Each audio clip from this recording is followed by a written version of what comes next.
the evolution of Spider-Man, from Ditko to modern comics. Hey there, true believers. Welcome back to the channel. Today, we're swinging into the incredible world of one of the most iconic superheroes of all time, Spider-Man. Whether you've been a fan since the early comic book days or discovered Spidey through blockbuster movies and video games, there's no denying the web-slinger's impact on pop culture. Spider-Man isn't just any superhero. He's the everyman hero we can all relate to. From dealing with high school drama to juggling a day job while saving New York City, his struggles are both extraordinary and wonderfully ordinary. But how did Peter Parker transform from a nerdy teenager to the multifaceted hero we know today? In this video, we're diving deep into the evolution of Spider-Man, from his creation by Stan Lee and Steve Ditko to his modern incarnations in comics. We'll explore how he's changed, adapted, and remained relevant through the decades. So grab your web shooters and maybe some popcorn, because this is going to be an amazing ride. The birth of Spider-Man, Stan Lee and Steve Ditko era.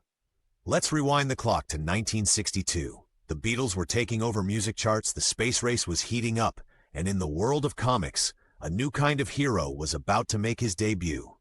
In Amazing Fantasy number 15, Spider-Man swung into the scene, and nothing in the comic book world was ever the same. Stan Lee, the mastermind writer at Marvel Comics, wanted to create a superhero who teenagers could see themselves in, not just as sidekicks, but as the main hero. He envisioned a character who dealt with real-life issues, school pressure, money problems, and self-doubt. Pretty relatable, right? Enter Steve Ditko, the artist who gave Spider-Man his unique look.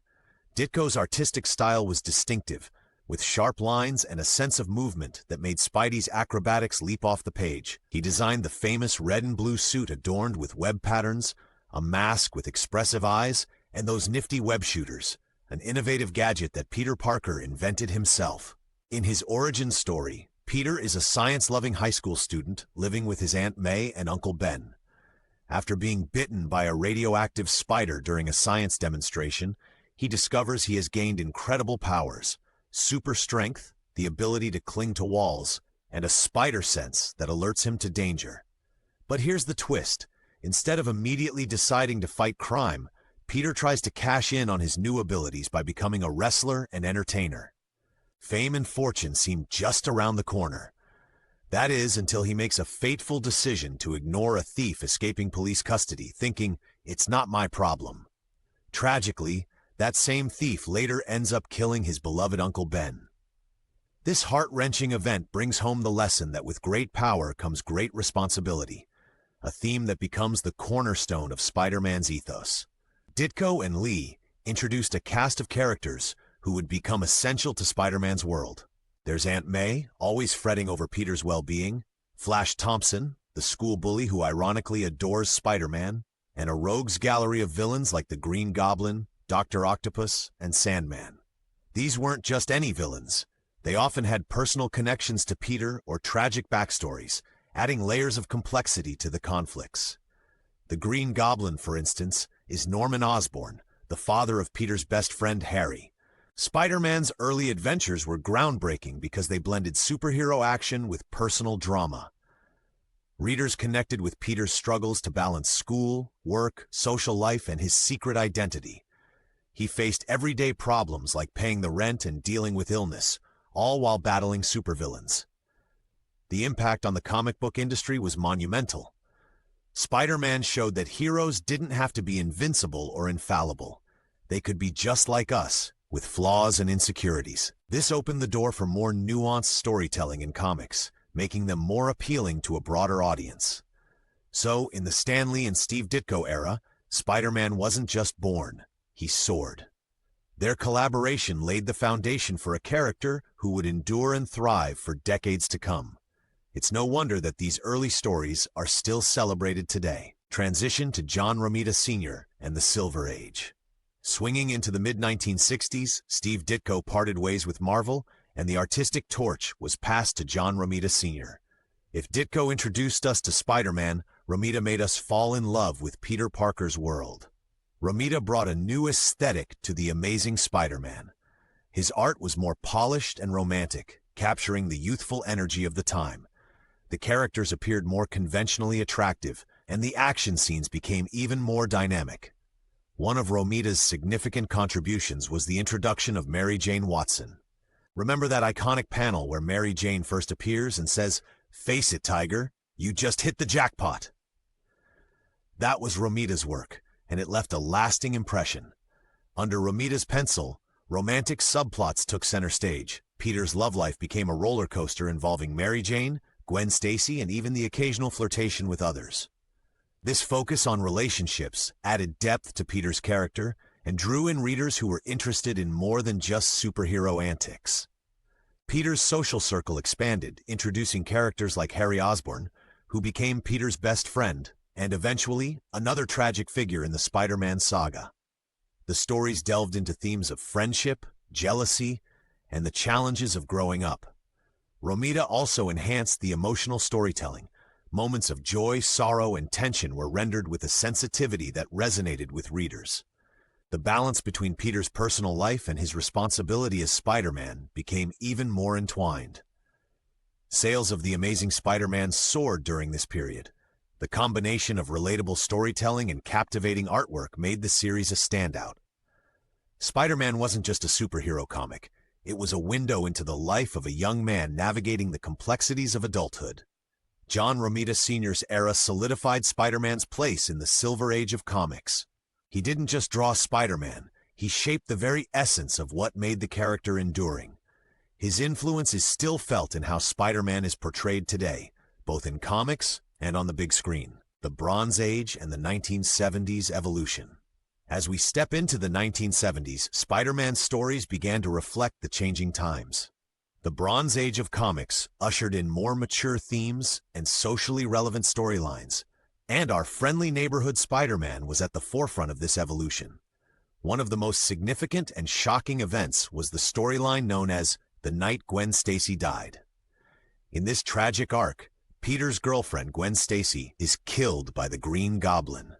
This was a pivotal moment not just for Spider-Man, but for comic books in general. It shattered the notion that superheroes always save the day and that their loved ones are untouchable. This storyline introduced a new level of emotional depth and realism. Peter grappled with grief, guilt, and anger, adding layers to his character that readers hadn't seen before. It was a bold move that showed comics could tackle heavy, real-world issues. Another groundbreaking moment came when Spider-Man comics addressed drug use, a taboo topic at the time. In issues nr. 96 to 98, Harry Osborn struggles with drug addiction. Remarkably, these issues were published without the approval of the Comics Code Authority, which had strict guidelines against depicting such content. Marvel took a stand, and the positive reception led to changes in the code, allowing for more mature storytelling. Spider-Man also became involved in stories that touched on politics and social change. Issues like racial tension, poverty, and environmental concerns began to appear in the narratives.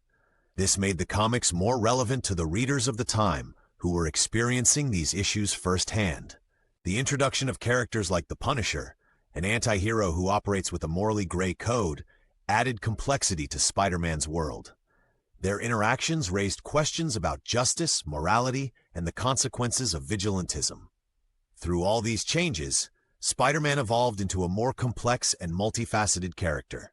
He wasn't just battling supervillains, he was navigating the challenges of the real world.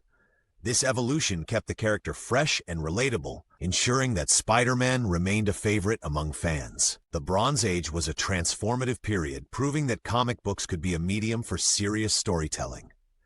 Spider-Man embraced this change, and in doing so, became an even more compelling character. The rise of the symbiotes in the 1980s. Now let's swing into the 1980s, a decade of big hair, synth music, and some dark turns for our hero. This era introduced one of the most significant changes to Spider-Man's character, the black symbiote suit. In Secret Wars number 8, Spider-Man obtains a sleek new black costume while on an alien planet. At first, it seems like just a cool wardrobe upgrade. But soon, Peter notices that the suit enhances his abilities while also affecting making him more aggressive and reckless. This storyline dove into darker themes and internal conflicts. The suit turned out to be a living alien symbiote attempting to permanently bond with him. Yikes! Realizing the danger, Peter manages to rid himself of the suit, but the symbiote isn't so easily discarded. Enter Venom, the sinister result of the symbiote bonding with Eddie Brock, a journalist who blames Spider-Man for his misfortunes. Venom becomes one of Spider-Man's most iconic villains, mirroring his powers but driven by vengeance. The introduction of Venom added a new layer of intensity to the comics. Here was a foe who knew Peter's secret identity and could strike at any time. The stakes were higher and the battles more personal. This era also saw the rise of Todd McFarlane as a leading artist on The Amazing Spider-Man. McFarlane's art style was revolutionary, bringing a hyper-detailed and dynamic look to the pages. His rendition of Spider-Man featured large eyes on the mask, intricate webbing, and more dramatic poses. This new visual identity made the comics stand out on the shelves and attracted a whole new generation of readers. New characters like the Black Cat, a cunning burglar with a complicated romantic relationship with Spider-Man, and the Hobgoblin, a mysterious villain with ties to the Green Goblin legacy, added richness to the storylines. Spider-Man's abilities and challenges evolved during this time. He faced moral dilemmas, struggled with the darkness within himself, and dealt with increasingly complex enemies. The stories delved into psychological depths, exploring themes of identity and inner turmoil. The 1980s were a time of transformation for Spider-Man. The introduction of the symbiote and characters like Venom took the stories in bold new directions. The combination of darker themes and innovative artwork propelled Spider-Man into the modern age of comics. The 1990s and the Clone Saga. The 1990s, a decade of extreme everything, including comics. For Spider-Man, this era is often remembered for the ambitious and controversial Clone Saga. The Clone Saga began with the shocking return of Ben Reilly, a clone of Peter Parker who was first introduced in the 1970s. Suddenly, Peter was faced with the possibility that he might actually be the clone, not the original. Talk about a mind-bender. This storyline explored themes of identity, existentialism, and what it truly means to be oneself. Peter and Ben grappled with their sense of self, memories, and purpose. The idea that everything Peter thought he knew about himself could be a lie added intense psychological drama. Initially, fans were intrigued. The story promised to shake up the status quo and offer fresh perspectives. However, as the saga dragged on, spanning several years and numerous crossover issues, it became increasingly convoluted. Plot twists piled on top of plot twists, and new clones seemed to pop up everywhere. Many readers grew frustrated with the never-ending storyline and the constant upheaval of Peter's life. Sales began to decline, and critics weren't kind. The Clone Saga is often cited as an example of how overcomplicating a narrative can backfire. Despite the backlash, the Clone Saga had lasting impacts. It introduced characters like Ben Reilly as the Scarlet Spider, who gained his own fan following. The storyline also forced the writers to delve deeper into Peter's character, his relationships, and what truly defines him. The saga had repercussions on the Spider-Man brand. Marvel faced financial difficulties during this time, and the comics industry as a whole was experiencing a downturn. The Clone Saga became emblematic of some of the excesses and missteps of 1990s comics. In the long term, however, the events of the Clone Saga have been revisited and reinterpreted in later stories, sometimes with a more successful reception. It serves as a reminder of the risks involved in storytelling, but also the potential rewards when executed well. So, while the Clone Saga remains a contentious chapter in Spider-Man's history, it's an essential part of his evolution. It pushed boundaries and challenged both the character and the readers, leaving a legacy that's still felt today. Ultimate Spider-Man and modern reboots. Entering the new millennium, Marvel sought to attract a new generation of readers who might be intimidated by decades of comic continuity. The solution? A fresh start with Ultimate Spider-Man in 2000, written by Brian Michael Bendis and illustrated by Mark Bagley.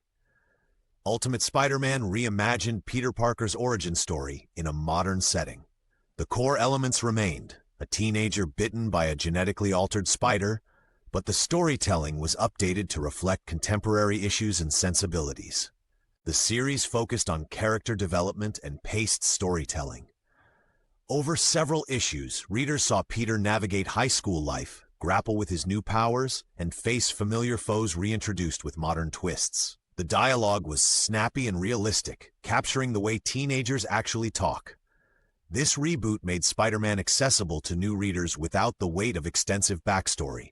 It was a hit, revitalizing interest in Spider-Man comics and influencing other titles to consider similar reboots.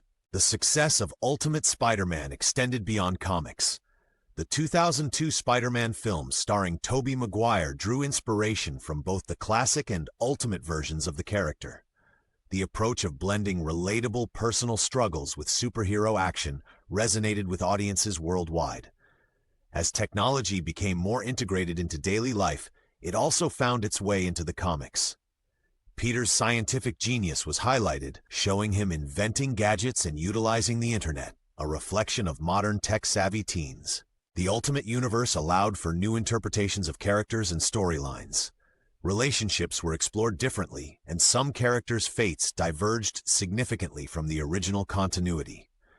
This freedom allowed for fresh stories that still honored the spirit of Spider-Man. Ultimate Spider-Man demonstrated that even after decades, Spider-Man could be reimagined in ways that felt both new and true to the character. It set the stage for future adaptations and continued the tradition of Spider-Man evolving with the times. Introduction of Miles Morales and diversity in comics. In 2011, the Spider-Man mantle took a groundbreaking turn with the introduction of Miles Morales in Ultimate Fallout No. 4. After the death of Peter Parker in the Ultimate Universe, Miles, a young Afro-Latino teenager, steps up to become the new Spider-Man. Miles's creation was significant for many reasons. As a character of African American and Puerto Rican descent, he brought much-needed diversity to the forefront. Representation matters, and Miles offered a new perspective that resonated with a broader audience. His stories explored themes of legacy, responsibility, and cultural identity. Miles faced challenges unique to his background, while also dealing with the universal struggles of being a teenager and a superhero. His family dynamics, friendships, and experiences added depth to the Spider-Man mythos. Audiences and critics embraced Miles Morales. He quickly became a beloved character, proving that Spider-Man is not just a person, but an ideal that anyone can embody. Impact extended beyond comics. He became the star of the award-winning animated film Spider-Man Into the Spider-Verse in 2018, introducing him to millions worldwide. The film's success showcased the appeal of Miles' story and the possibilities of the Spider-Verse concept. Moreover, Miles has appeared in popular video games and merchandise, solidifying his place in the Spider-Man legacy.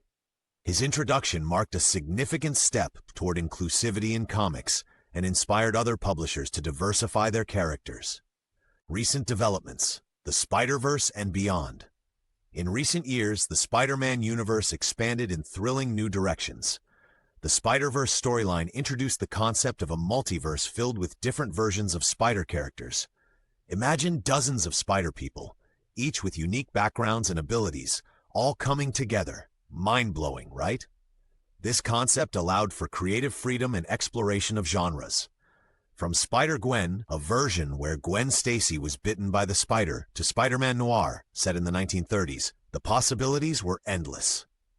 The animated film Spider-Man Into the Spider-Verse brought this idea to life spectacularly. It combined stunning visuals with heartfelt storytelling, focusing on Miles Morales and his journey to become a hero. The success of the Spider-Verse has influenced ongoing series and events like Spider-Geddon, where spider characters unite against common threats. It has opened doors for new storytelling techniques, including blending art styles and experimenting with narrative structures. Looking forward, the future of Spider-Man comics is bright and full of potential. With the multiverse concept, writers and artists can continue to innovate and keep the character fresh for new generations. From his origins in the imaginative minds of Stan Lee and Steve Ditko to the expansive multiverse of today, Spider-Man has evolved in extraordinary ways. He's grown, adapted, and remained relevant, all while staying true to the core principle. With great power comes great responsibility. Spider-Man's journey reflects the changes in our society and continues to inspire us with stories of courage, resilience, and humanity. His influence on global pop culture is undeniable, shaping not just comics but movies, television, and more. As we look to the future, We can only imagine where Spider-Man will swing next. One thing's for sure, we'll be there to cheer him on. Thanks for joining me on this amazing journey through Spider-Man's evolution. Until next time, stay spectacular.